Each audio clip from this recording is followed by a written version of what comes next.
that, Barb. I mean, the whole overheating idea, you point out that the downside is limited because there's been lots of cash flowing into stocks lately, people getting excited again. But say you're an investor who's been pretty fully invested already. Where do you put your money now? Can you still put it into those same stocks? Should you, because the cash is flowing in now, or is that a sign that maybe the end is near?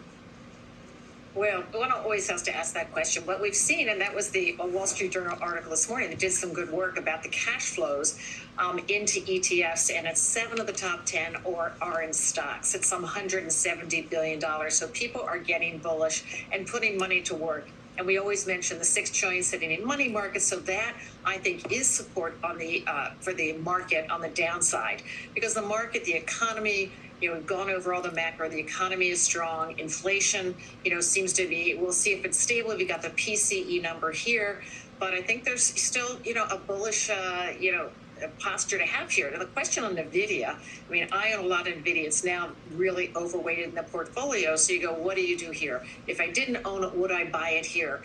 I wouldn't necessarily buy it here. I'll be trimming back, just simple risk management when positions get too big. But I think, when a name runs like this, there is always some pullback, and just really because of profit taking. So if I were, looking for a place to invest, I'd wait on that kind of a name. Now, Apple, for instance, is something that had been recovering. We had good news today, but that had lagged.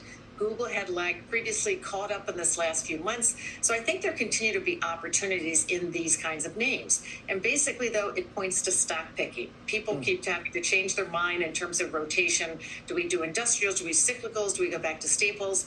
And I think last month you saw an example of that where you had utilities and financials both making highs. Financials are typically early economic cycle, and utilities are typically late cycle. I think that's telling you there's a bit of confusion about when rates are going to come down and where that puts us in the economic cycle. So I think stock picking is still what you have to do.